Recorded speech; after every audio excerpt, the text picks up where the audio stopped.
Starting new plants from cuttings is a great way to pass along favorites to friends and family. Drought-tolerant herbaceous perennials like lavender, rosemary, and scented geranium propagate quite easily from stem cuttings. They also adapt well to being grown in containers, which makes them well suited for gift giving. You can take herbaceous stem cuttings anytime during the growing season as long as the plant has not been killed to the ground by frost. Allow at least 2 or 3 months for your cuttings to develop new roots before you give them away. Flowers can inhibit rooting, so remove any flowers or spent flower stalks from the plant before you take cuttings. Select vigorous young branch tips that are about 2 to 4 inches long. Keep the cuttings fresh by putting them into water and get them into the rooting medium as soon as possible after they are cut. It's a good idea to wear a dust mask when you're working with soilless mix. A high-quality seed starting mix makes an excellent medium for rooting cuttings.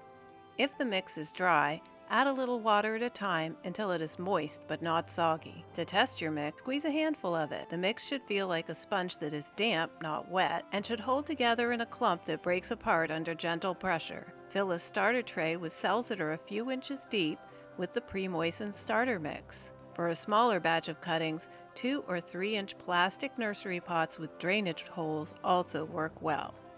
Drip the leaves from the bottom half of each cutting. Rooting hormone can be used to encourage roots to form more quickly. Dip the end of each cutting into rooting hormone, then push the cutting into the soilless mix. This is called sticking the cutting. You can stick 2 or 3 cuttings in each cell or pot. Gently firm the soilless mix around the cuttings to eliminate large air pockets and to ensure that there is good contact between the stem surface and the rooting medium. The easiest way to water a tray of cuttings without disturbing emerging roots is to fill a deep tray with water and set the starter tray into it. Let it sit in the water for about half an hour until the soilless mix is completely moistened, then move it to a new tray. A humidity dome will help to keep your cuttings from drying out while new roots are forming. Your cuttings will need plenty of light while they grow new roots. A grow light set up in a warm location is an ideal place for rooting cuttings. You can also place your cuttings on a bright windowsill as close to the glass as possible.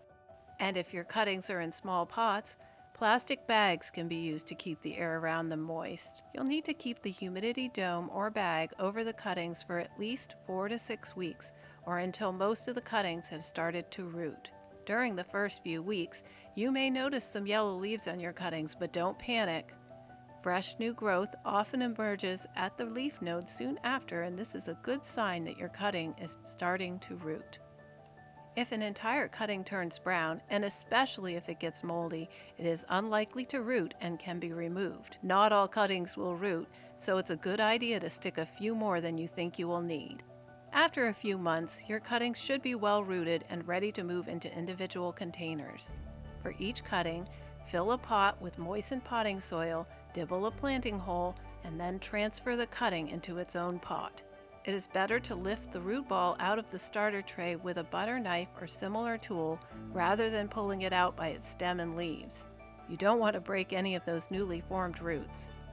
When you pass cuttings along to their new owners, it's a great idea to include a saucer under each pot to encourage them to keep the plant watered.